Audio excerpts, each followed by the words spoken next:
Xin chào cả nhà, hôm nay thì chúng ta sẽ bắt đầu với cái công cụ pen và phần này là phần số 2. Mình sẽ chia sẻ cho các bạn về cái công cụ pen dạng sáp như nào. Ok, thì chúng ta bắt đầu nhá. Điều đầu tiên là các bạn nhớ cho mình là chúng ta sẽ tạo ra một khổ giấy mới.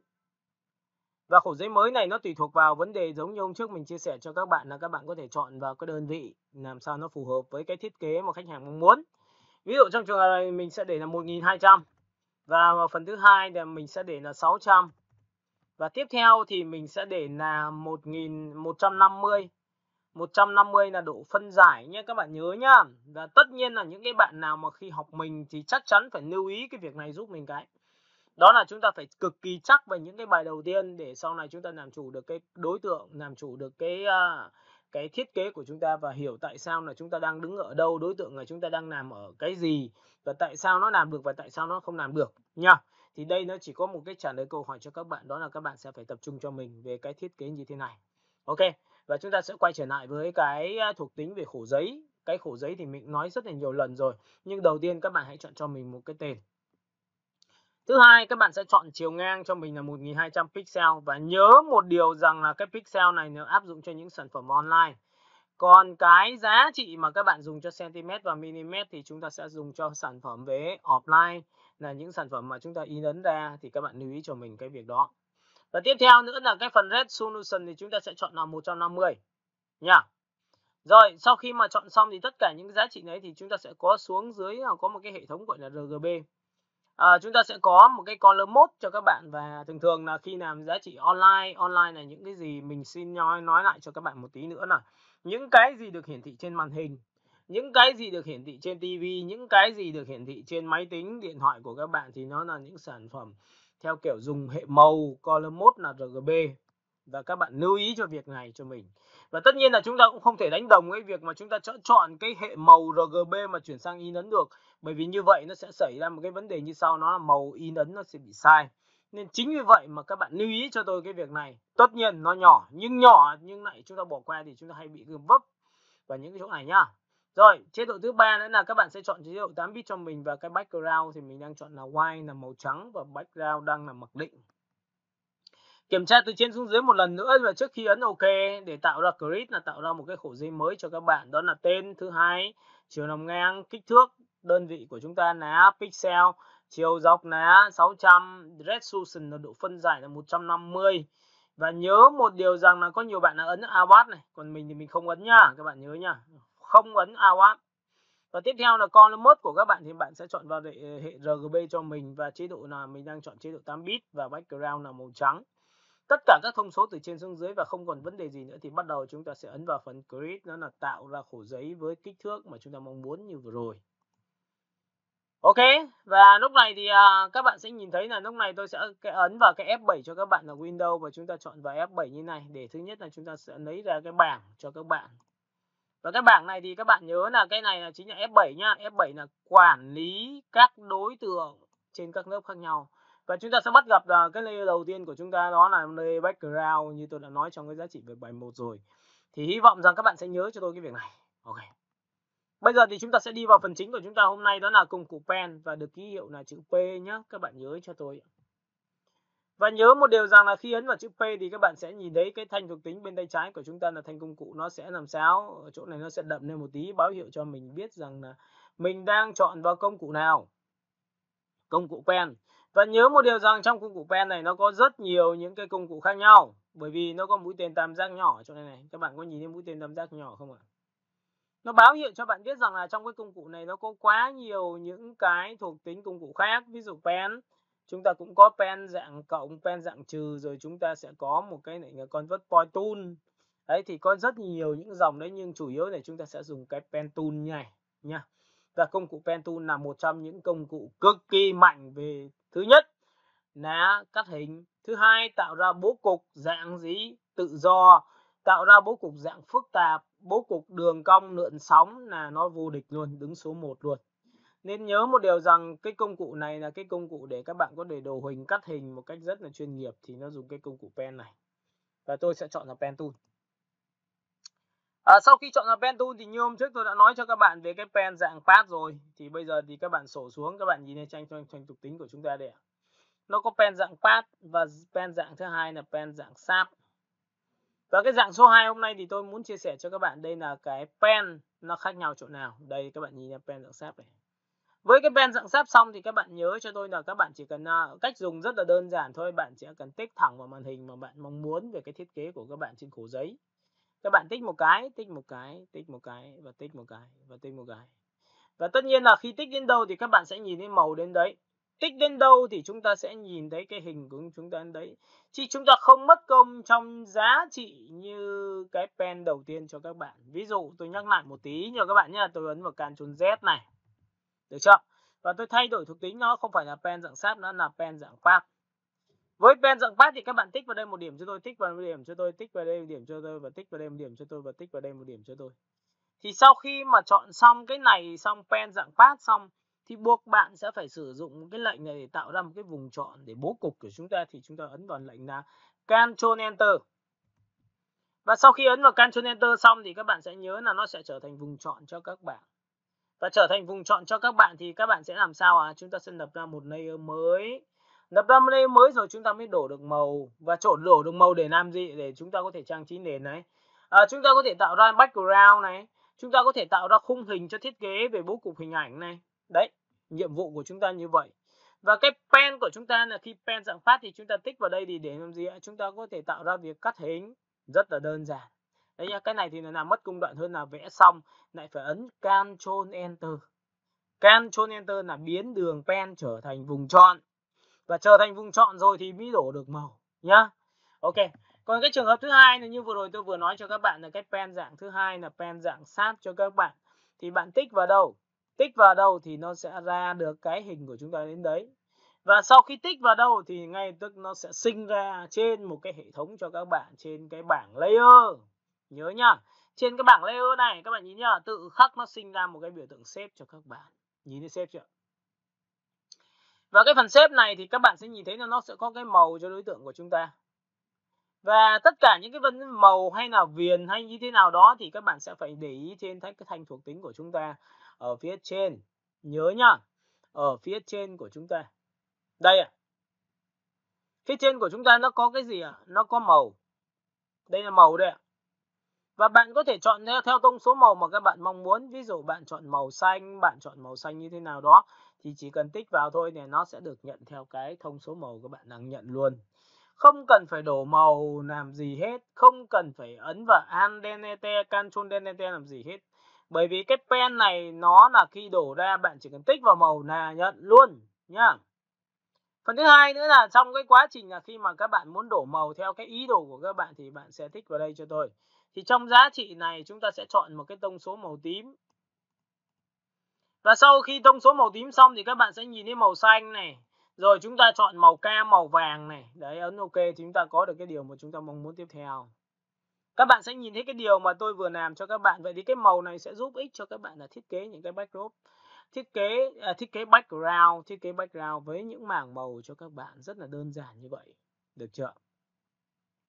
Rồi tiếp theo cái giá trị trong cái phần gradient, trong cái phần về cái màu này của chúng ta nó có một cái thuộc tính về màu. Nhưng thuộc tính thứ hai mà các bạn dùng cho chúng ta đó là pen dạng sáp của chúng ta nó là dạng gì? Đó là gradient, là giải chuyển sắc. Các bạn sẽ nhớ nhé, giải chuyển sắc này. Có nghĩa là trong đây là hệ thống mà chúng ta đổ được màu. Được chưa? Có nhiều người bảo thầy ơi, nhưng mà em sau khi đổ xong em muốn chỉnh cái hình này, nó có thể là cái điểm này nó lên trên một tí được không? Cái điểm nó sang trái được không? Cái điểm này sang phải được không? Thì các bạn lưu ý cho tôi là cách chỉnh điểm nhá. Bởi vì sau khi thiết kế xong, bạn muốn chỉnh được cái điểm này, đây là 100 điểm mạnh này, thì chúng ta chỉnh bằng cách nào? Thì chúng ta phải nhớ là phải trở về pen. Các bạn nhớ phải trở về pen. Và sau khi trở về pen xong thì đây là pen dạng sáp nhé. Và chúng ta có thể sử dụng cái phím đó là Ctrl, ấn vào Ctrl thì nó trở thành phím gì? Chuột trắng này, các bạn nhìn chuột trắng chưa? Và buông Ctrl ra thì nó lại trở về pen cho các bạn. Ctrl này. Và khi mà ấn vào Ctrl xong thì bạn có thể tích vào từng điểm và bạn dịch chuyển nó rất là đơn giản. Đấy, bạn có nhìn thấy không ạ? Sau khi tích vào Ctrl nó có thể dịch chuyển như này. Ok, và lúc này sau khi mà chỉnh với phím Ctrl là dịch chuyển như vậy thì được rồi. Thì bây giờ người ta cũng có một cái cách nữa là bây giờ em muốn dịch chuyển cái đối tượng sang phải sang trái thì có làm được không? Thì cái câu chuyện đấy thì tôi nói chính xác cái gốc của nó nằm ở đâu. Các bạn nhớ nhá, nhìn này. khi chúng ta chọn vào pen sau khi đã vẽ xong, chúng ta muốn chỉnh điểm của đối tượng hay là chỉnh vị trí của đối tượng thì chúng ta dùng cái công cụ đó là công cụ A. Các bạn nhớ nha, trong cái công cụ A của chúng ta nó có A màu đen. A màu đen này là có tính năng nhá, là di chuyển đối tượng. Ví dụ sang phải, sang trái, lên trên, xuống dưới. Nó giống như là chuột đen của các bạn đấy. Được chưa? Phần thứ hai của các bạn nó sẽ có cái phím mà giống vừa rồi chúng ta vừa làm từ pen xong rồi giữ phím Ctrl thì nó trở thành A đấy. Nó giống như này này thì nó chính là A trắng. Thì các bạn có thể ấn thẳng trực tiếp từ cái công cụ A để điều chỉnh điểm của đối tượng mà chúng ta vừa vẽ ra. Ok, chúng ta quét qua một điểm thì chúng ta sẽ dịch chuyển được một điểm. Chúng ta quét qua 2 điểm chúng ta dịch chuyển 2 điểm và chúng ta quét qua 3 điểm thì chúng ta sẽ dịch chuyển được 3 điểm. Và tất nhiên là muốn dịch chuyển 4 điểm thì cũng không cần phải dịch chuyển nữa mà chúng ta trở về A màu đen luôn để dịch chuyển, rất là đơn giản. Đấy thì cái công cụ A của chúng ta nó có tính năng là chọn điểm của đối tượng của chúng ta như vậy. Và sau khi mà chúng ta chọn xong thì các bạn lưu ý cho tôi là rằng là chúng ta chính xác về cái vị trí này. Nhớ nhá. Và các bạn lưu ý cho tôi một lần nữa, tôi sẽ rào trước cho các bạn, đó là cái phần sáp này nó sẽ liên quan đến phần Illustrator. Nó chính là phần giao thoa giữa hai chương trình với nhau, bởi vì đây là hệ giống như dạng vector. Các bạn lưu ý cho tôi việc này nhá. Rồi, ok, tiếp theo này. Vậy thì cái việc vừa rồi tôi vừa chia sẻ cho các bạn đó là cái pen. Và cái pen của chúng ta là dạng sáp. Và pen dạng sáp đấy thì nó đã cách thức là vẽ đến đâu thì sẽ có màu đến đấy. Và trong cái phần bảng màu của chúng ta nó gồm có 2 thuộc tính. Thuộc tính thứ nhất là màu của đối tượng là màu bệt. Từ trên xuống dưới bằng từ trái qua phải là màu bệt này. Các bạn nhìn ra đổ màu nào được màu đấy luôn. Được chưa? Còn loại thứ hai cho các bạn đó là gì ạ? Đó là phần gradient, chính là phần chuyển sắc. Mà đã là phần gradient là phần chuyển sắc thì các bạn sẽ nhìn thấy này, trên cái thanh thuộc tính của chúng ta nó sẽ xuất hiện ra những cái điểm màu như chúng ta dùng gradient. Và chắc chắn là khi mà sử dụng như thế này thì các bạn sẽ nhìn thấy ở đây cho tôi một cái vị trí như sau. Điểm này là màu đen tượng trưng cho bên này này. Màu trắng thì tượng trưng cho ở phía trên. Và để muốn biết rằng là tượng trưng cho chỗ nào và điều khiển nó ra sao thì nó có những hệ thống như sau. Thứ nhất là điểm màu của các bạn, bạn có thể tích vào điểm này, tích đúp vào. Thì nó sẽ chọn ra một cái màu mà các bạn mong muốn, ví dụ tôi chọn đỏ. Tôi tích đúp vào cái điểm chốt màu bên này thì tôi sẽ chọn vào màu đỏ cờ hoặc vàng. Thì ngay lập tức tôi sẽ chuyển từ đỏ sang vàng cho các bạn, rất là đơn giản như vậy, được chưa? Bạn có thể điều tiết là cái màu đỏ nhiều hay là màu vàng nhiều bằng cách như sau. Ví dụ tôi muốn đỏ nhiều tôi đẩy đỏ lên nhiều hơn. Tôi muốn vàng nhiều hơn thì tôi sẽ đẩy vàng về nhiều hơn. Đấy, đây là cách thức điều chỉnh thôi. Và tiếp theo nữa thì ở đây nó cũng có một cái tiêu chí cho các bạn nữa là ở đây là điểm chốt màu phía dưới tượng trưng cho màu. Nhưng điểm chốt màu ở phía trên thì lại tượng trưng cho opacity cho các bạn. Các bạn nhớ nhé. Điểm chốt màu ở phía trên lại tượng trưng cho opacity. Ví dụ tôi muốn rằng cái màu vàng này nó sẽ là trong suốt thì tôi sẽ tích vào điểm màu vàng, thì ở đây nó sẽ có opacity cho các bạn. Và lúc này thì các bạn sẽ đánh về 0 cho tôi, enter cái thì tự khắc cái này sẽ nhìn xuyên ra đằng sau background. Đấy, các bạn có nhìn thấy không ạ? Ngay tức nó báo hiệu chỗ trên này, nhìn thấy chưa? Và cũng tương tự như vậy thì với cái này thì tôi sẽ để là 100% để tôi sẽ lấy lại cái tiêu chí cho các bạn nhìn. Và tiếp theo bên này cũng là biên màu đậm.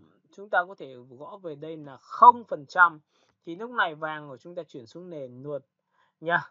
Rất là đơn giản để chúng ta hiểu được bản chất của nó. Rồi, sau khi làm xong thì bây giờ chúng ta sẽ chọn vào vị trí tiếp theo nữa là cái gradient của chúng ta. Nó có thuộc tính là như thế này rồi. Vậy thì chúng ta có thể xoay được không? Ví dụ trong trường hợp này đang là 90 độ từ trên xuống dưới, tôi có thể gõ là 45 độ. Được chưa?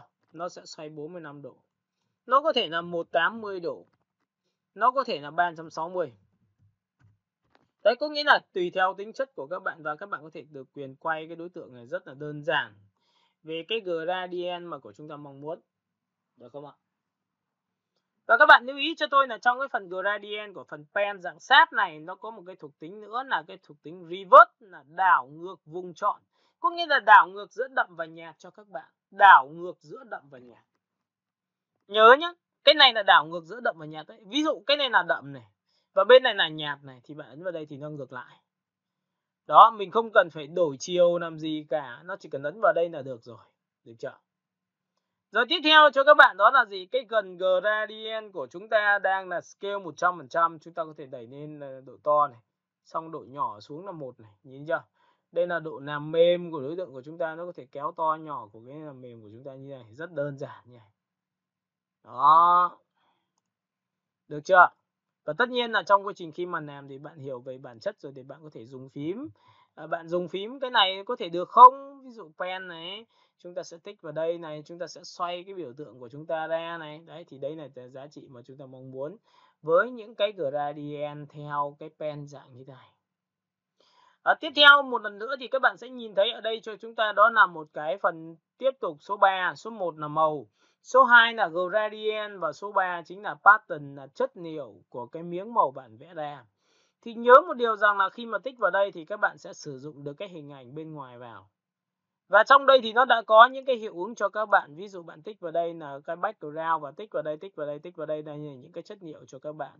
Chất liệu về đá, cỏi gì tất cả mọi thứ là đều sẽ có trong đây hết. Nhìn nhá. Và lúc này chúng ta mới đặt ra một câu hỏi là vậy thì thầy ơi, em muốn rằng tạo ra một cái chất liệu, khi em vẽ ra nó ra chất liệu luôn thì có được không? Thì các bạn nhớ, và lúc này thì tôi sẽ hướng dẫn cho các bạn là cách làm một đối tượng trở thành một cái chất liệu trong cái phần đó là phần pen dạng sáp như sau. Ok, chúng ta bắt đầu thôi. Việc đầu tiên để muốn tạo ra một cái chất liệu thì chúng ta sẽ ấn vào Ctrl O và tìm được cái ảnh mà chúng ta mong muốn. Ví dụ trong trường hợp này thì các bạn sẽ chọn cho tôi một cái thuộc tính như này nhá. Ví dụ chúng ta sẽ chọn vào thư viện ảnh và chúng ta chọn vào phần gỗ chẳng hạn như này. Ok, trong phần gỗ thì lúc này tôi đã có là một cái biểu tượng là cái hình như thế này chẳng hạn. Được chưa? Và sau khi tôi đã có gỗ xong thì bây giờ tôi mới phải muốn biến cái gỗ này trở thành cái chất liệu trong cái phần sáp, phần pen của tôi thì bằng cách nào? Thì các bạn lưu ý này, cách biến một ảnh trở thành chất liệu bằng cách bước 1 chọn vào ảnh. Bước 2 là bạn sẽ ấn vào biểu tượng là Ctrl A là chọn hết nhá. Được chưa? Bước 2 là Ctrl C là copy nhá. Đó. Bước 1 là Ctrl A là chọn hết, bước 2 là Ctrl C là copy. Bước 3 là bạn sẽ chọn vào edit và ở đây nó sẽ có một cái define pattern. Và lúc này chúng ta sẽ biến hoàn toàn tất cả những cái ảnh với cái gỗ của chúng ta trở thành cái chất liệu mà chúng ta mong muốn. Vậy thì sau này các bạn có thể biến cái thành logo của chúng ta, biến cái gì đó, biến hạt cà phê, biến đồng cỏ cái gì đó để chất liệu, bởi vì nó tùy thuộc vào tính chất thiết kế của các bạn. Nhưng nhớ một điều rằng đây là một cách thức biến một ảnh trở thành chất liệu, nó giống như một cái mảng màu cho các bạn đó. Rồi, sau khi làm xong đây thì ấn OK thì lúc này chúng ta sẽ đã xong. Và sau khi làm xong thì chúng ta sẽ quay trở về cái thuộc tính của chúng ta, thì cái hình này của chúng ta thì chúng ta biết rồi. Đó là xếp số 1 và tôi chọn vào pen. Thì lúc này các bạn biết rồi là trong cái phần pen dạng sáp của chúng ta nó có thuộc tính như sau, 5 chuột xuống. Các bạn có nhìn thấy không ạ? Tôi vừa tạo ra một cái chất liệu mới cho nó, đó là tích vào đây ạ. Đó, thì đây là chất liệu mới. Và tất nhiên là khi tích vào chất liệu mới thì nó có thuộc tính là độ xoay. Và phần thứ hai là scale của nó là độ to nhỏ, thì tôi có thể thu nhỏ lại. Đó, các bạn nhìn thấy không ạ? Vẽ rất là đơn giản. Và phần thứ hai nó không phải là cho ảnh chui vào đâu, mà đây chính là cái cách làm vật liệu và chất liệu trong cái Photoshop của chúng ta qua pen dạng sáp. Nhớ nhá, các bạn nhớ cho tôi cái pen dạng sáp nó là như thế này, được không ạ?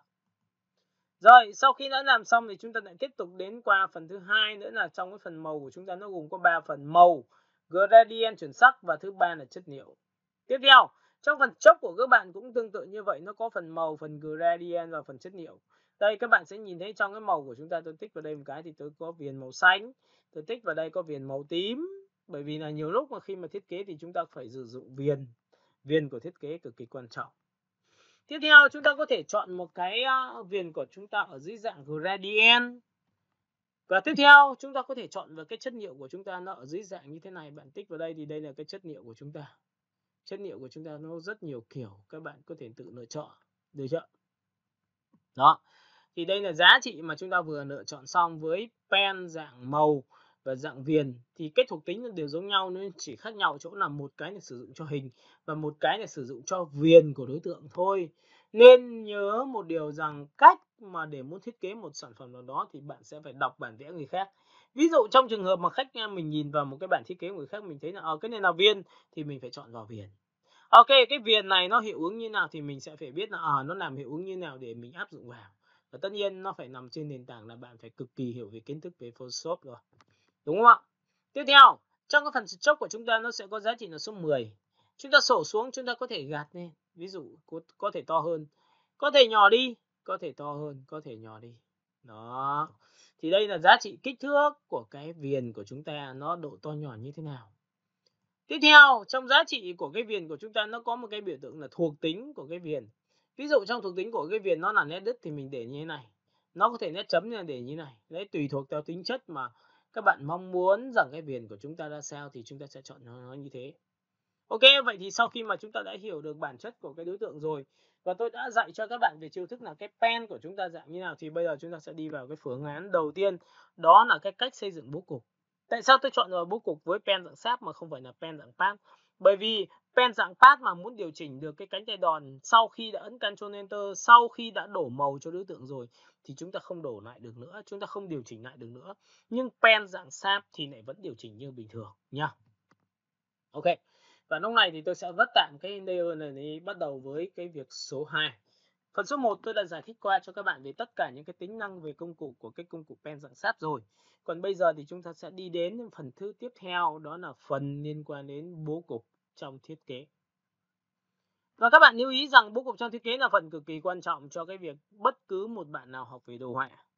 Và cái layer đầu tiên như mình đã nói cho các bạn là layer background. Layer background thì giống như là cái layer mà khi bạn nhìn vào một sản phẩm người khác, bạn biết là cái lớp dưới cùng của nó chính là background. Và background chính là lớp nền của sản phẩm, là lớp nền của sản phẩm nó sẽ có giá trị là tôn sản phẩm lên để đẩy được cái thương hiệu của bạn lên nào. Được chưa?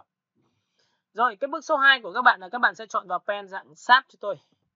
Với pen dạng sáp thì các bạn nhớ lưu ý cho tôi là chúng ta cứ nghiên cứu từ những cái cực kỳ cơ bản sơ đẳng nhất, đó là bố cục. Vậy thì bố cục trong một thiết kế hiện tại đang dùng rất nhiều trên thị trường. Các bạn có thể áp dụng cho những sản phẩm là đường thẳng. Pen thì nó sẽ đi về đường thẳng và pen nó thiên về đường cong. Thì chúng ta sẽ đi đường thẳng trước thì các bạn nhìn này tôi chọn là pen. Với cái pen dạng như thế này thì tôi sẽ có một cái miếng màu cho các bạn thì các bạn cố gắng làm sao chia cho tôi giá trị từ đây đến đây. Các bạn nhớ nhá, chiều ngang của chúng ta này. Và cái tỷ lệ mà tôi muốn là chiếm 1/4 nên nó sẽ bằng 1/3, đó là tỷ lệ vàng trong thiết kế. Có nghĩa là cái phần này sau này tôi nghĩ rằng tôi sẽ đặt ảnh vào. Các bạn nhìn này, tôi tích vào đây một điểm. Và trong quá trình khi tích thì các bạn nhớ một điều rằng là tôi sẽ tích thẳng vào đây. Và trong quá trình tích thẳng xong thì riêng tôi chỉ quan tâm cái phần là giao nhau giữa cái nét và tôi vẽ với cái hình thôi. Còn bên ngoài thì các bạn có thể đổ thoải mái. Thế là tôi đã tạo được một cái bố cục rất là đơn giản. Nhìn này. Và với cái bố cục như này thì các bạn lưu ý cho tôi một tí nữa là gì ạ? Chúng ta có thể để viền không hay là chúng ta mất viền. Đúng không ạ? Và chúng ta trở về pen dạng gì? Pen dạng sáp. Và pen dạng sáp là bây giờ tôi muốn mất viền thì tôi phải ấn vào đâu? Thì các bạn nhìn này, tích vào viền. Tại vì muốn làm tác động vào viền thì mình phải chọn vào viền. Và sau khi chọn vào viền xong thì bạn sẽ ấn vào biểu tượng là gạch chéo như thế này thì lập tức nó sẽ mất độ viền cho các bạn. Được chưa? Rồi tiếp theo các bạn sẽ nhìn thấy là trong cái phần pen của chúng ta nó cũng có một tiếp theo nữa là thầy ơi em muốn vẽ tiếp thêm 10 lần nữa. Thì cái này nó khác biệt so với việc mà bài đầu tiên tôi nói cho các bạn trên Photoshop là cứ có một vùng chọn sẽ có một layer mới, có một layer mới sẽ có một đối tượng mới nằm trên nó. Thì đây tôi nói cho các bạn biết luôn là trong cái pen dạng sáp này nó sẽ tự động sinh ra layer sau khi bạn vẽ. Ví dụ tôi đang ở sáp 1 nhưng bây giờ tôi lại tích vào sáp số 2. Và trong quá trình khi mà ta tích vào tab số 2 thì ngay tức các bạn sẽ nhìn thấy tab số 2 và tôi lại chọn vào đấy, tôi lại chọn vào đây và tôi lại chọn vào đây. Hai cái màu khá là giống nhau. Chính vì vậy mà khi vẽ xong các bạn sẽ không nhìn thấy điều gì xảy ra mấy và không có sự thay đổi mấy. Nên chính vì vậy mà chúng ta có thể tạo cho nó một cái màu khác biệt hơn. Ví dụ đây là tông màu tôi đang vừa có. Tôi có thể cho nó trầm xuống hoặc sáng hơn để chúng ta chuyển vào nền. Tùy theo tính chất của các bạn tôi tích vào đây. Và sau khi tôi chọn xong thì các bạn sẽ nhìn thấy cái màu tôi nhạt đi. Rồi. Và cái bài toán trong cái vấn đề về thiết kế Photoshop thì chúng ta rất là quan trọng. Quan trọng ở mức nào? Quan trọng ở chỗ là layer đó nằm ở đâu. Layer này là layer sáp 2, nó nằm ở phía trên và nó to hơn layer số 1. Vậy thì khi mà nó nằm ở phía trên thì nó sẽ che thằng dưới là chuyện đương nhiên rồi. Các bạn nhìn này, layer 2 che thằng số 1. Tôi kéo lại cho bạn xem, nhìn thấy chưa? Vậy thì để muốn lộ được thằng dưới ra thì bắt buộc thằng số 2 phải nằm dưới thằng số 1. Và chắc chắn là chúng ta sẽ nhớ lại cái lệnh công cụ của chúng ta, đó là Ctrl ngoặc vuông bên tay trái. Và sau khi mà Ctrl ngoặc vuông bên tay trái xong thì các bạn sẽ nhìn thấy cái miếng hình của tôi xuống dưới layer 1 rồi. Layer 1 chính là layer sau này tôi xác định nó nằm ở trên cùng. Và đã là trên cùng thì tôi sẽ phải xác định rằng là tôi sẽ đưa cái ảnh của cái thương mại thiết kế của tôi vào đó. Nên là các bạn lưu ý cho tôi là chia layer nó cực kỳ quan trọng, là cái nào nằm ở phía trên, cái nào nằm ở phía dưới, cái nào là cho ảnh chui vào, cái nào là chỉ để trang trí nhá, rất là rõ ràng. Thì lúc này tôi có thể đặt những vấn đề này, tôi chuột phải, tôi chọn vào cái tab số 1 chính là phần sau này tôi đưa vào. Và trong một bản thiết kế thì như tôi đã nói cho các bạn, đó là sắc độ và tỷ lệ. Sắc độ là gì? Nó có đậm, trung gian, sáng, có tỷ lệ to, vừa và bé. Đấy, cứ tuân thủ theo đấy là. Sau này mình khi ổn định rồi, mình đạt được tiêu chí về cơ bản rồi thì mình bắt đầu mình phá cách. Thì sau này chúng ta sẽ tiến xa hơn rất nhiều với nền tảng mà chúng ta đã nắm kỹ. Đó, tiếp theo cái vấn đề này tôi lại chọn vào đây, đây là tab số 2, tôi lại cũng chọn vào cái công cụ pen tiếp theo một lần nữa cho các bạn. Tôi tích vào đây một điểm. Tôi tích vào đây một điểm và tất nhấn, tích vào đây một điểm và tích vào đây một điểm. Và các bạn lưu ý là tất cả những cái gì mà thường nó nằm ở phía dưới chẳng hạn. Ví dụ trong trường hợp này tôi lại thay đổi màu cho đối tượng đi màu nó sáng hơn một độ nữa. Được chưa? Đấy ạ, các bạn sẽ chọn vào pen dạng sáp và cho tôi một cái màu nhá. Đây, màu của nó sáng lên một độ đây. Và sau khi sáng lên này thì cái đối tượng layer sáp 3 này đang nằm ở trên sáp 2, có nghĩa là đè trên sáp 2, nó to hơn sáp 2. Nên chính vì vậy mà cái phần sáp 2 này các bạn sẽ không nhìn thấy, nên là tôi sẽ cho cái layer sáp 3 này xuống dưới sáp 2 bằng lệnh là Ctrl ngoặc vuông bên tay trái, và chúng ta cũng ôn lại giá trị mà chúng ta đã học trong vấn đề về thiết kế về Photoshop của chúng ta về quản lý layer, đó là cách cho lên trên và xuống dưới một layer thì bằng lệnh là Ctrl ngoặc vuông bên tay trái, Ctrl ngoặc vuông bên tay phải là lên trên, trái là xuống dưới, và cứ như vậy của chúng ta mong muốn. Cùng là một tiêu chí như thế này nhưng mà chúng ta có rất nhiều sự biến đổi. Lúc này chúng ta sẽ nhìn thấy cái hình của chúng ta thiết kế số 1 chính là phần sau này tôi đặt ảnh. Background sau này tôi sẽ đặt chữ. Đây là phần sáp 3 và sáp 2 của chúng ta là phần trang trí. Nó rất rõ ràng như thế thôi. Và trong cái thiết kế của chúng ta, người ta cũng có thể tạo ra những sự duyên dáng cho các bạn bằng gì? Ở đây chúng ta phải làm quen với một cái từ khóa, đó là nét và mảng. Nét là gì?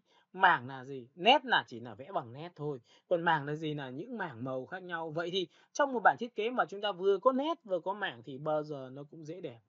Và phần thứ hai là cái bố cục của chúng ta rất rõ ràng, là bên tay trái là đặt ảnh, bên tay phải là đặt chữ. Thì bạn yên tâm một điều rằng là khi mà bạn đặt vào thông tin nội dung vào thì ít nhất chúng ta còn hiểu rằng người ta đang nói là cái gì, chúng ta còn hiểu rằng là chúng ta sẽ thiết kế ra sao. Chứ không phải là chúng ta đưa ra một cái bố cục nội tùng phèo lên xong rồi có nhiều thứ quá, đôi lúc nó sẽ lại là phản cảm cho các bạn, và đôi lúc nó là con dao hai lưỡi cho các bạn, và tất nhiên chúng ta sẽ không đến đích được. Ok, tham thì chúng ta sẽ không đến đích được nha các bạn nhớ nhá. Rồi bây giờ vậy thì vừa rồi tôi vừa nhắc cho bạn một cái từ khóa rất là quan trọng, nét mảng là như thế nào. Ok, chúng ta sẽ chọn vào đây. Và với cái nét mảng này tôi được quyền làm sao tôi có thể chọn vào pen, tôi lại chọn vào pen tiếp theo một lần nữa. Và tôi lại tích vào đây một điểm và tôi lại tích vào đây một điểm. Được chưa? Và trong quá trình khi mà tôi tích vào xong thì tôi sẽ làm sao thoát và dứt lệnh bằng công cụ là ESC. Cái chữ ESC ở góc tay trái màn hình, bên bên tay trái ở phía trên màn hình của bàn phím của các bạn. Được chưa? Và sau khi mà chọn xong thì tôi sẽ làm cho nó một cái viền của nó là có thể là một cái màu nó đậm hơn. Ví dụ tôi chọn một cái màu đậm hơn. Được chưa? Và sau khi chọn một cái màu đậm hơn thì nó đang là thông số là 10 nhé, các bạn nhớ nhá. Thì các bạn có thể được quyền chọn cho nó giá trị là 2 để cho nó nhỏ lại. Bởi vì chi tiết đây là chi tiết viền để chúng ta trang trí, được không ạ? Và chi tiết viền này bạn có thể được quyền là bạn dứt lệnh cho tôi thì tự khắc tôi có được một cái viền như thế này. Đó. Và trong quá trình khi làm thì các bạn nhớ một điều cho tôi là gì? Chúng ta sẽ kéo xuống dưới, chúng ta đẩy lên trên và kiểm tra cho nó bằng công cụ gì? Pen, và giữ phím Ctrl để tích vào cái điểm này để làm gì ạ? Để chúng ta có thể dịch chuyển cái đối tượng này sang bên tay phải, sang bên tay trái một cách rất hợp lý này cho các bạn. Đấy chưa? Và chúng ta dứt lệnh nha. Rồi, ok. Cũng tương tự như vậy, trong cái thiết kế của chúng ta luôn luôn phải có tiêu chí. Tiêu chí nghĩa là sao ạ? Nó có nét mảng rồi nhưng nó phải có cao thấp, người ta gọi là nhịp điệu trong thiết kế. Và đã là nhịp điệu trong thiết kế thì tôi lại lập ra một layer mới, và tất nhiên tôi vẽ bằng pen rồi, tôi vẽ vào đây. Và tôi lại vẽ vào đây một cái nó cao hơn chẳng hạn như này. Đó. Và trong quy trình khi mà vẽ cao hơn thì tôi lại thoát lệnh ra. Và nhớ một điều rằng là cái pen dạng như thế này thì bạn đang chọn là số 2 thì bạn chọn lên trên tất cả giúp tôi cái. Và tất nhiên là cho trên tất cả giúp tôi thì các bạn sẽ nhìn thấy đây là cái viền của tôi nó sẽ được như này. Và với cái viền như này thì các bạn có thể được quyền lại tiếp tục chọn cho tôi một cái giá trị viền tiếp theo nữa là chúng ta lại chọn vào pen. Và chúng ta lại tích vào đây một điểm nữa, và chúng ta tích vào đây một điểm nữa thì tôi sẽ cho nó ngắn hơn, nó có ngắn dài cao thấp, được không ạ? Và lúc này sau khi đã làm xong thì cái việc mà chúng ta đã hoàn thành được cái tiêu chí số 1 của chúng ta như thế này. Và tất nhiên là sau khi làm xong thì bây giờ bạn có thể được quyền là vẽ thêm những cái giá trị như kết hợp thêm vùng tròn, kết hợp thêm hình để cho cái đầu của những cái nét này nó bớt thô. Bởi vì đây là giá trị trang trí, có rất nhiều bạn thiết kế nhưng mà giá trị trang trí cực kỳ kém luôn. Có nghĩa là mình không biết làm cho nó điệu đà nên nó đẹp lên để làm sao cho nó tốt hơn. Thì các bạn nhìn này cho tôi có thể lập ra một layer mới. Sau khi đã có layer mới xong thì các bạn có thể chọn cho tôi những cái giá trị về vùng chọn hình tròn, được chưa? Và vùng chọn hình tròn xong thì bạn sẽ vẽ một cái vùng chọn như này bằng lệnh shift cho tôi. Và nhớ một điều rằng những chi tiết phụ thì đừng có thô, mà thô thì tất nhiên là không phải vẽ to rồi, bạn vẽ nhỏ cho tôi. Lập ra một layer mới, theo nguyên tắc là cứ có một layer mới sẽ có một vùng chọn mới sẽ có một đối tượng mới nằm trên cái layer đó, thì tôi sẽ chọn vào đây và tôi chọn vào phím Y ngắn, tôi chỉ vào đây, tôi lấy màu và lúc này tôi đổ màu bằng án Delete. Sau khi án Delete xong thì tôi có màu rồi, tôi giữ phím An là copy này, nhìn này, có một cái này, giữ phím An copy ra đây, tôi sẽ có cái thứ hai. Đấy, có nghĩa là thực ra là cái bản chất cuối cùng mà chúng ta cứ làm từng bước một chắc chắn cho tôi. Giữ phím An copy ra đây một tí nữa và đó đây nha. Thì bỗng nhiên khi mà làm thiết kế những cái này thì tự nhiên nó sẽ tạo ra một tính chất vui nhộn, và cái thay đổi khẩu vị của mắt chúng ta không phải nhìn bằng xung quanh nữa, mà chúng ta đi lên trên xuống dưới, sang trái sang phải rất là dễ dàng, được không ạ? Rồi các bạn sẽ nhìn thấy rằng là trong đây là một cái bố cục rất là cơ bản. Bên tay trái là ảnh, và tất nhiên sau này thì cái sáp số 1 này chính là phần mà ảnh đưa vào rồi. Bạn thích đưa cái nào cũng được nha. Ví dụ các bạn nhớ nhá, bạn phải đặt ra gì mà tôi phải vẽ được các loại bố cục đã. Và từ cái bố cục này tôi sẽ phải biến từ cái ví dụ như học thầy Khánh, ok. Học xong rồi làm đúng rồi thì bây giờ phải làm sao? Tìm tư liệu mới cho vào được không? Tìm text mới cho vào được không? Tìm background mới cho vào được không? Vậy thì khi làm như vậy nhiều thì chúng ta sẽ rèn luyện cái tư duy về thiết kế của chúng ta một cách rất chắc chắn. Cái hình nào nó cho vào hợp, hình nào nó không vào hợp. Tại sao mà đưa những cái hình ảnh của thầy Khánh vào thì nó lại ok, mà tại sao đưa cái hình của mình vào nó lại không ok? Vậy thì chúng ta mới có giá trị là chúng ta lại bỏ đi, chúng ta lại thay đi, và cái luyện cái cữ mắt thế nào gọi là hợp cực kỳ quan trọng, được không ạ? Rồi tiếp theo, sau khi tôi làm xong đến cái phần sáp 1 này xong thì các bạn sẽ nhìn thấy bên này cái bố cục của chúng ta nó liên quan đến việc là đầu tiên hình ảnh, thứ hai logo, thứ ba là text. Đấy, nó rất là đơn giản như vậy thôi. Và để muốn làm được điều đó thì các bạn chỉ cần chọn cho tôi giá trị làm sao, pen, dạng gì? Pen. Lúc này thì các bạn sẽ chọn cho tôi một cái text, thì trong cái phần text thì các bạn chỉ cần đánh sang bên tay phải là xong nhá. Còn bên tay trái của các bạn thì sáp số 1 này thì bạn có thể ấn vào Ctrl. Trong phần Ctrl của các bạn thì các bạn hãy chọn cho tôi cái phần đó là gì ạ? Chúng ta sẽ chọn vào phần download. Và trong phần download thì nó có quá nhiều những hình ảnh chúng ta lựa chọn. Ví dụ chúng ta có thể chọn một cô gái nếu liên quan mỹ phẩm. Các bạn lưu ý cho tôi liên quan mỹ phẩm. Và trong cái liên quan mỹ phẩm thì các bạn có thể chọn vào 1, chọn vào 2 tùy theo tính chất của các bạn. Tôi sẽ tích vào đây. Và trong cái quy trình khi mà tích vào đây xong thì bạn ấn open giúp tôi, thì đây là cái hình ảnh, được chưa? Và đây là cái khung hình của các bạn. Vậy thì nguyên tắc để cho ảnh vào trong khung hình thì phải làm sao? Chúng ta ấn vào Ctrl E chọn hết này. Giống như cái bài trước tôi vừa chia sẻ cho các bạn. Ctrl C là copy đây. Copy. Và tiếp theo nữa để các bạn sẽ sang file thiết kế thì các bạn lưu ý cho tôi tiếp theo một lần nữa là bạn sẽ phải chuột phải chọn vào biểu tượng sát đầu tiên nhá. Và nếu bạn nào mà chưa thấy tin tưởng lắm thì bạn hãy nhớ cho tôi một cái điều là phải dịch chuyển cho nó. Sau đó Ctrl Z lại thì chắc chắn chính xác rồi. Và sau khi chắc chắn chính xác rồi thì bắt đầu chúng ta mới làm một cái công việc là chúng ta ấn vào Ctrl V ra, thì lúc này cái hình ảnh của chúng ta nó quá lớn, các bạn nhìn không? Hình ảnh lớn kinh khủng luôn, nên là chính vì vậy chúng ta sẽ phải làm sao cho cảnh thu nhỏ lại bằng cách thu nhỏ toàn bộ khung hình bằng Ctrl trừ. Đấy, các bạn nhìn chưa? Bước số 2 là các bạn sẽ ấn vào Ctrl T và bắt đầu thực hiện thao tác là câu kéo thôi. Đối với những cái bạn nào dùng phiên bản 20 đổ đi thì tự khắc là cái giá trị đồng dạng của thiết kế của chúng ta luôn luôn có, nên không cần phải giữ bất cứ cái gì cả. Nhưng từ cái phiên bản từ ngày xưa 2017 18 thì bắt buộc là chúng ta muốn giữ được đồng dạng thì phải giữ ship, các bạn nhớ nhé. Được chưa? Và các bạn nhớ cho tôi là trong cái thiết kế rồi đôi lúc không phải cái gì nó to như này thì cũng hợp lý đâu ạ. Nhìn đi nhá. Và sau khi đã làm xong enter như này, bạn thấy ưng ý rồi, bạn enter giúp tôi. Và enter giúp tôi thì để làm gì? Để bắt đầu chúng ta thực hiện thêm một cái lệnh nữa là cái cho ảnh. Và trong khung thì thực tế bây giờ là chúng ta đang dùng cái layer 2, nhìn thấy layer 2 chưa?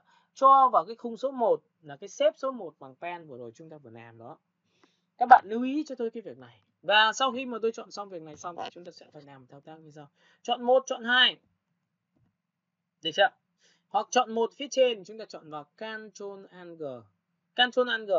Ctrl G là làm cho ảnh chui vào một cái khung hình. Hay bạn giữ phím Alt, chọn vào layer phía trên là layer cô gái và giữ phím Alt thì tự khắc nó có cái móc này là nó sẽ chui vào đối tượng layer dưới. Đó. Thì các bạn sẽ nhìn thấy rằng cái tiêu chí mà chúng ta vừa làm xong thì nó đã thực hiện được thao tác. Một bên tay trái của chúng ta là hình ảnh, một bên tay phải của chúng ta là cái như thế này rồi. Và tất nhiên trong quá trình khi làm thì các bạn biết rồi đấy, thì chúng ta sẽ có back trở lại. Nó có rất nhiều những trạng thái cho các bạn, ví dụ logo, đúng không? Nhà khoa này, đấy, rất nhiều loại như nhau. Chúng ta có thể chọn vào biểu tượng hình, đấy, chọn rất là nhiều tiêu chí nhá. Các bạn có thể chọn logo, các bạn có thể chọn hình ảnh, các bạn có thể chọn một cái biểu tượng gì đó tùy các bạn, được chưa? Chọn cái biểu tượng cho tôi. Đây, rất là nhiều những hình ảnh. Rồi back lại. Trong cái quy trình là khi mà chúng ta đã làm được cái tiêu chí về hình ảnh rồi thì bây giờ chúng ta sẽ chọn một cái vị trí là có một cái logo nó có thể vào đây được không? Và logo thì chúng ta sẽ lấy logo ở đâu? Đây, chúng ta chọn là file, chúng ta chọn vào phần plate. Ok, chúng ta sẽ chọn vào Ctrl O. Sau khi Ctrl O xong thì tôi sẽ để ra ngoài download, lăn chuột xuống và chúng ta tìm cái thương hiệu. Ví dụ trong nước hoa, chúng ta sẽ back lại. Nói chung là chúng ta cũng sẽ mất thời gian trong cái quy trình khi mà chọn các thương hiệu nổi tiếng. Đây. Ok, chúng ta sẽ sổ xuống và chúng ta chọn cái này. Đấy, ví dụ như này. Vậy thì trong trường hợp này mà khi mà tôi muốn chọn một cái thương hiệu về cái hình ảnh và logo của chúng ta thì chúng ta làm một cách nào thì đây là cái logo. Và như tôi đã nói cho các bạn biết là một cái logo mà nó ra được một cái hình như thế này thì bạn sẽ phải bắt buộc là có hai phong cách là khi đưa logo sang file thiết kế. Một là mình đưa cả cái ảnh sang, hai là mình sẽ phải cắt khỏi cái hình nền đó. Thì đây tôi nói cho các bạn biết là cách đầu tiên là các bạn ấn vào Ctrl A cho tôi là chọn hết, Ctrl C là copy. Cái phong cách này là phong cách mà đưa cả cái ảnh sang và không phải làm gì nhiều, bởi vì là dành cho những cái bạn mà không biết hoặc là những bạn lười thì dùng này thôi. Ok, chúng ta sẽ chọn vào đây thì chúng ta sẽ ấn vào Ctrl V thì lúc này các bạn sẽ nhìn thấy cảnh quá to. Tôi ấn vào Ctrl T và tôi thu nhỏ lại. Đó, các bạn thấy không? Nó to kinh khủng luôn. Rồi, chúng ta sẽ kéo xuống. Thì các bạn sẽ nhìn thấy là khi mà tôi đặt như này nó xảy ra một vấn đề như sau là cái độ phát chéo của cái hình này nó có hợp với cái logo này không? Thì đôi lúc lại chưa chắc là hợp.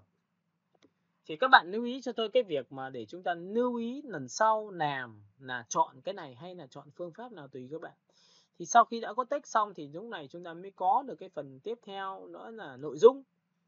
Thì như tôi đã nói, nội dung cho các thiết kế của chúng ta là bên đây trái là ảnh của sản phẩm, mô tả cho sản phẩm và phục vụ cho ai, để khi mà lên những sản phẩm truyền thông người ta sẽ nhìn vào cái nhân vật ảnh đấy biết ngay là cái khách hàng có phù hợp không.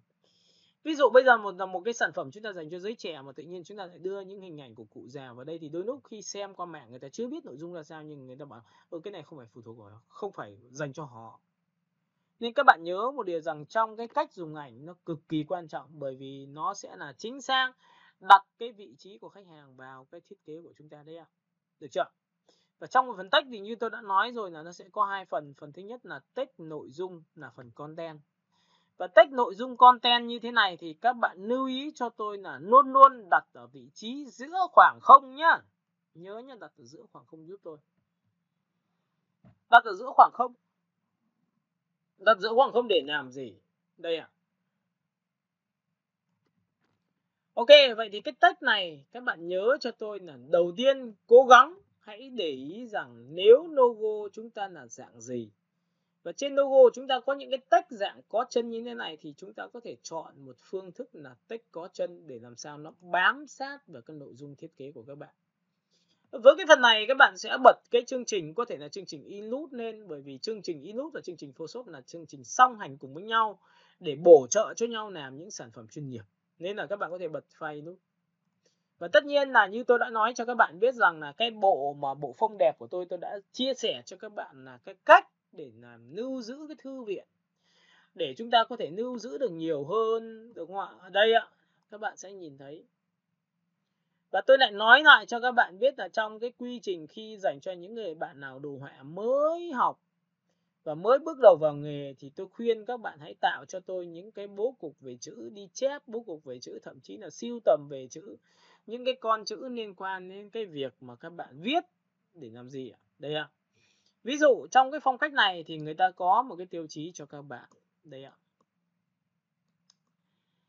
Những cái phông mà liên quan đến cái việc mà thiết kế đồ họa. Đấy nhá, các bạn nhìn thấy nhá, nó rất nhiều loại phông. Và phông thì các bạn sẽ nhìn thấy là ok, tôi sẽ chọn một cái phông như thế này. Và phông như này thì ngay tức là khi tôi tích vào trên Illust thì ngay tức nó có tên phông rồi. Và các bạn nhìn rất là trực quan, được chưa? Nhìn trực quan như này thì đỡ phải biết là khi mà chọn vào phông chữ thì chúng ta nhìn ra sao thì chúng ta sẽ nhìn như này là dễ nhất rồi. Ok, chúng ta chọn vào đây, nhìn nhá, tôi chỉ cần copy cái tên phông. Sau khi copy tên phông xong thì tôi sẽ cần sang cái Photoshop thì tôi chỉ cần chuột phải chọn vào cái text nhá. Các bạn nhìn text này, ấn vào T này. Và đây là chính là tên phông đấy, bạn chỉ cần tích vào đây và ấn vào Ctrl V thôi, được chưa? Và sau khi chọn vào Ctrl V xong thì bạn sẽ chọn được đúng cái tên phông của chúng ta, đây là phông có chân. Nhìn chưa? Và nội dung của sản phẩm của chúng ta nó luôn là từ đây đến đây. Và cái nội dung thì thường thường nó phải to, đúng không ạ? Nên là chúng ta sẽ chọn T. Chúng ta sẽ chọn một cái màu. Đó, các bạn nhìn thấy màu chưa? Rồi cái bước thứ hai là cái text này. Các bạn nhìn lưu ý nhá. Đấy, đặt rất quan trọng. Đầu tiên chúng ta chưa cần phá cách vội. Phá cách để làm gì trong khi đó nó xấu? Hãy đi an toàn đã. Text đầu tiên là text nội dung. Text thứ hai là text nội dung chính thì to và lớn. Nội dung phụ thì nhỏ và chúng ta có thể dùng giá trị về tương phản, về phông chữ cho các bạn. Trong phần này thì các bạn sẽ thu nhỏ xuống và chúng ta sẽ thực hiện thao tác như sau. Chúng ta có thể phóng to lên một tí, chúng ta viết tay. Ở trong cái phần này thì cái phông viết tay của các bạn nó có rất nhiều, các bạn có thể chọn một cái phông viết tay như thế này. Và trong phần phông viết tay thì tôi ấn vào Ctrl C, tôi sẽ chọn vào đây.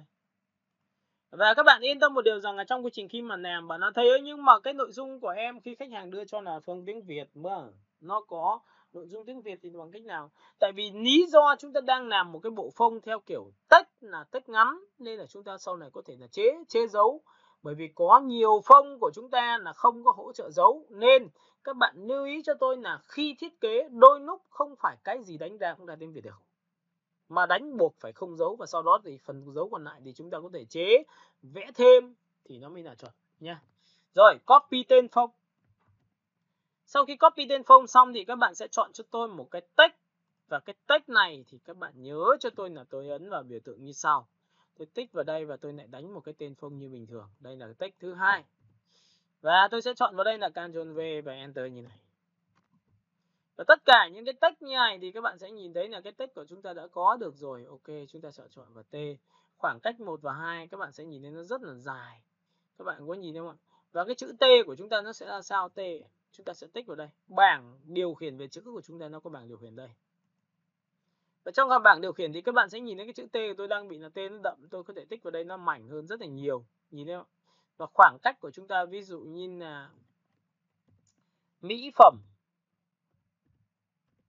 Ok, chúng ta sẽ cho mỹ phẩm Nhật Bản. Được chưa? Và sau khi chọn mỹ phẩm Nhật Bản xong thì bạn ấn vào Ctrl T, bạn có thể thu nhỏ xuống. Đây là phần text thứ hai. mà người ta có thể dùng theo phong cách như thế này. Trên thì là text in hoa, dưới là text thường viết tay, các bạn có thể chọn như này. Trên là có chân, dưới là không chân, được không ạ? Và tiếp theo nữa là cái phần text này, các bạn lưu ý cho tôi là khi mà chọn vào thì như này, phông này nó sẽ thanh mảnh hơn rất là nhiều và trông nó sẽ mỹ phẩm hơn.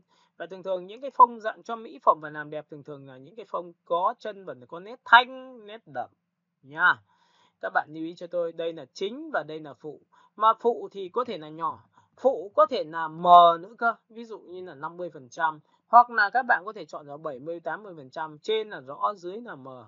Và tiếp theo ở dưới nữa thì chúng ta sẽ có một cái nội dung là nếu nó nằm trên website thì nó sẽ có một cái nút kêu gọi hành động là kích vào ngay, khám phá ngay, mua ngay hay cái gì đó. Còn đối với những phiên bản dành cho online trên fanpage của các bạn thì nó chỉ có tiêu chí về giá cả, tiêu chí về hình thể để làm sao cái câu từ nội dung của các bạn mong muốn mà khách hàng. Ví dụ ưu đãi làm đẹp hay cái gì đó tùy các bạn. Được chưa? Các bạn lưu ý cho tôi cái việc này một tí để chúng ta bắt buộc là chúng ta sẽ hiểu về cái thuộc tính của cái chữ của chúng ta như thế nào và chọn phông chữ làm sao cho nó phù hợp. Được chưa? Và tiếp theo là cũng có thể là cái text này của chúng ta sẽ chọn vào đây và chọn thẳng trực tiếp là lấy từ màu bên này kéo sang. Nhìn thấy chưa? Màu bên này kéo sang cũng là một cái cách để lấy từ màu kéo màu thương hiệu ra sang như này. Được chưa? Ok, cũng tương tự như vậy thì trong cái phần pen của chúng ta nó cũng có một cái phần thứ hai cho các bạn, đó là gì? Pen dạng sáp, nhưng dạng không phải là dạng đường thẳng nữa mà chúng ta sẽ vẽ dạng đường cong. Tại sao cái phần này thì tôi hay dùng? Bởi vì là chúng ta vẫn có thể được chỉnh sửa rất là thoải mái. Ok, chúng ta sẽ tích vào đây, tôi sẽ bỏ qua cái này đi một tí. Tôi sẽ bỏ qua cái này đi một tí. Tôi sẽ bỏ qua cái này đi một tí. Và tiếp theo tôi sẽ bỏ qua cái này đi một tí, tôi sẽ bỏ qua đi một tí và tôi sẽ bỏ qua cái này tí. Bạn thấy không? Nội dung bên tay phải chúng ta giữ nguyên và bên tay trái luôn luôn là một cái hình ảnh để cho nó nội dung nói lên cái tiêu chí mà mình muốn bán sản phẩm là gì. Chúng ta có thể chọn vào pen và trong phần pen lúc này thì các bạn nhớ cho tôi là muốn điều chỉnh, muốn tạo ra một phiên bản thiết kế về bố cục đường cong thì các bạn sẽ tích vào một điểm cho tôi. Ok, các bạn có thể chọn vào đường cong ở giữa và bạn sẽ bẻ cong cho tôi. Ví dụ như trong trường hợp này tôi bẻ cong như thế này. Được chưa? Và trong quá trình khi bẻ cong thì các bạn sẽ nhớ là chúng ta sẽ vẽ vào đây. Nhìn nhá. Chúng ta có thể giữ phím Ctrl và bẻ cái cánh tay đòn nó lui lại, giữ Ctrl này. Và sau đó thì chúng ta sẽ uốn lượn vào đây. Và sau đó thì chúng ta sẽ uốn lượn vào đây. Và trong quá trình khi mà các bạn làm thì nó luôn luôn cái đường uốn lượn của chúng ta luôn luôn phải có to, vừa và bé. Nên là các bạn nhớ là đoạn này chưa được đẹp thì giữ phím Ctrl và tích vào đây và bẻ cong như này. Ok, chúng ta sẽ cầm điểm này chúng ta đẩy vào đây. Được chưa? Và sau khi tìm điểm này chúng ta sẽ kéo vào đây thì đường chuyển động của chúng ta sẽ được như thế này. Và tất nhiên nó vẫn phải tuân thủ theo giá trị đến cái khoảng không còn lại là dành cho chữ và text. Và bên này là ảnh rồi thì bên này sẽ hạn chế ảnh. Lý do nó sẽ tập trung vào phần chính là bên trái. Sau đó nội dung bên tay phải là dễ đọc. Được không ạ? Chứ bây giờ bên tay trái cũng là ảnh, bên tay phải thì nó sẽ rất là khó cho các bạn. Ok, sau khi làm xong thì bây giờ tôi lại dứt lệnh cho các bạn bằng công cụ như sau. Nhìn chưa? Pen. Lúc này tôi sẽ làm mất viền đối tượng đi bằng cách tôi tích vào đây và thực hiện thao tác. Rồi, mất viền. Bước số 2 của các bạn, bạn lui sang trái một tí cho tôi và bắt đầu tôi sẽ thực hiện thao tác. Tôi lại chọn vào pen và tôi lại vẽ vào đây. Đây là bước số 2. Và sau khi tôi chọn vào đây xong thì tôi lại chọn vào đây vị trí nhỏ hơn. Các bạn nhớ một điều rằng là có những cái bài toán nó rất là cơ bản thôi nhưng mà không luyện không khá được. Đó. Các bạn có thấy là đoạn này của tôi là to vừa nhỏ này. Sau đó thì tôi lại giữ phím Ctrl tôi đẩy lên đây như thế này. Tôi lại bẻ cong như thế này. Sau đó tôi lại vẽ cong như này. Và sau đó thì tôi sẽ đẩy xuống đây. Và tất nhiên là sau khi vẽ xong thì các bạn sẽ nhìn thấy là cái hình của tôi đã được hoàn thiện. Và cái hình này thì tôi sẽ chọn cho nó một cái pen nhưng màu nó sẽ làm sao sáng hơn. Ok. Và sau khi đã có màu sáng hơn, thường thường đối tượng này đang nằm ở phía trên này, các bạn nhìn chưa? Và nó to hơn như này thì buộc tôi sẽ phải làm cho nó xuống dưới bằng cách là như thế này. Đó, vậy thì một đường chuyển động nó luôn phải có to này, có vừa, có nhỏ này. Đấy. Và những cái đường này thì các bạn nhớ một điều rằng chỗ này chưa được đẹp lắm thì tôi lại quay trở về pen và tôi tích vào đây một điểm. Bởi vì là không đẹp thì mình được quyền mình luyện cho nó đẹp mà. Không đẹp thì mình được quyền là mình làm sao điều chỉnh cho nó đẹp mà.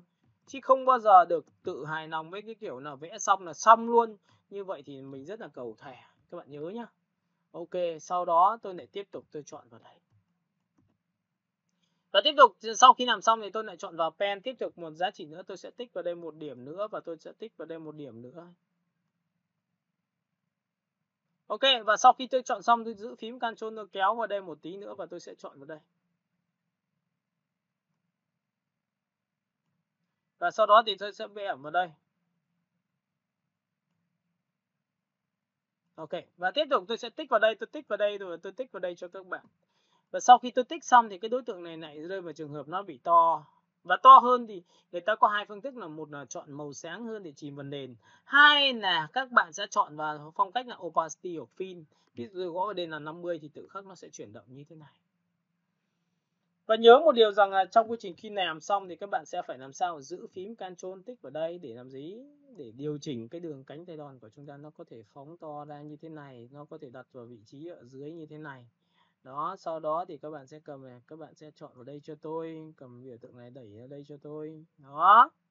Các bạn nhìn chưa? Bởi vì tại sao lại tôi lại nói là chọn với cái màu sáng để nó chỉ vào nền, bởi vì trong cái trường hợp này các bạn nhớ nhá, trong cái trường hợp này thì nó lại rơi vào trường hợp là cái background của chúng ta là sáng.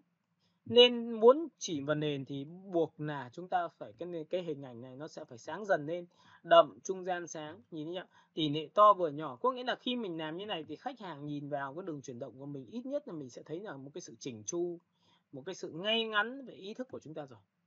Và tất nhiên nếu mà chúng ta không luyện được như này thì chúng ta phải làm sao thường xuyên luyện luôn nhá.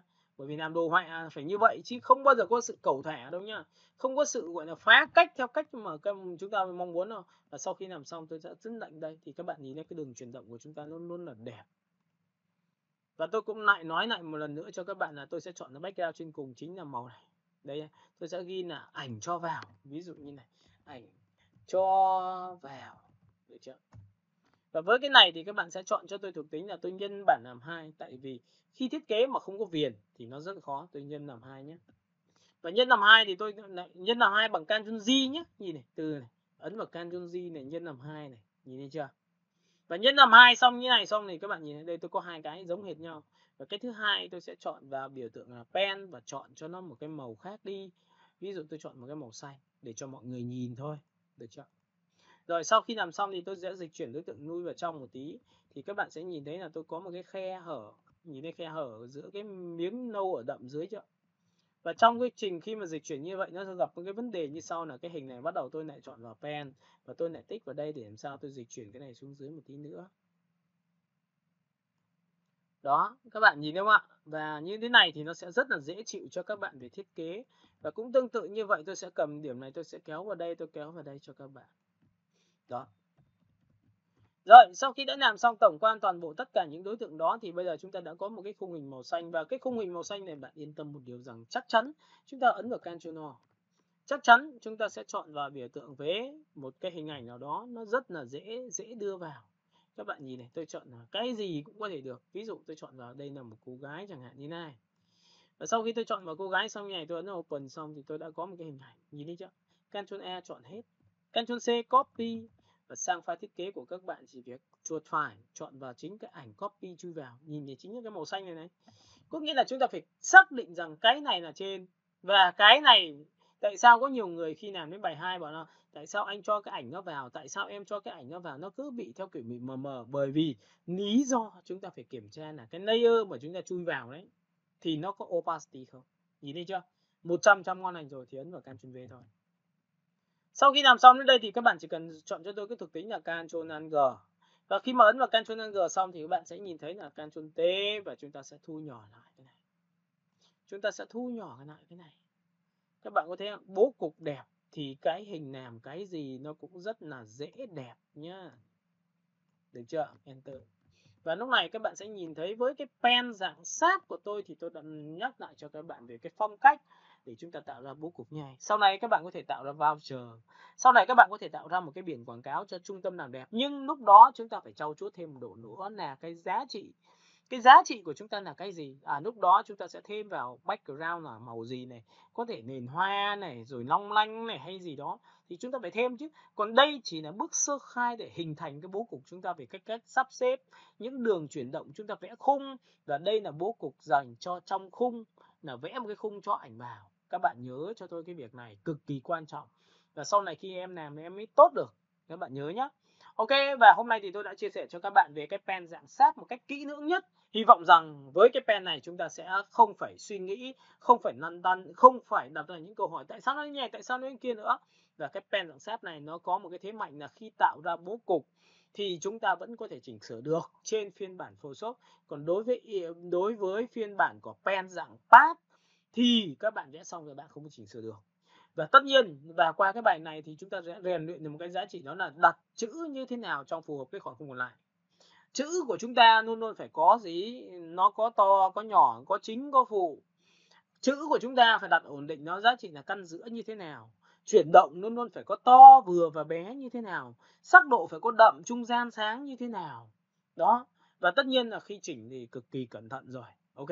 Và rất hy vọng rằng qua những cái bài này các bạn sẽ lên trên mạng về nhà, các bạn sẽ tìm cho tôi tất cả những cái bố cục liên quan đến pen ở trên mạng. Các bạn có thể đồ lại, vẽ lại một cách rất là chuẩn chỉnh cho tôi, để sau này luyện cái kỹ năng của các bạn, và đồng thời cái giá trị là chúng ta luyện cái khả năng về tư duy, về thiết kế của chúng ta cũng có thể tốt hơn. Bye bye, hẹn gặp lại các bạn cho những video clip cho lần sau và bài tập lần sau. Chúc các bạn thật may mắn trên con đường các bạn đang chọn được đồ họa.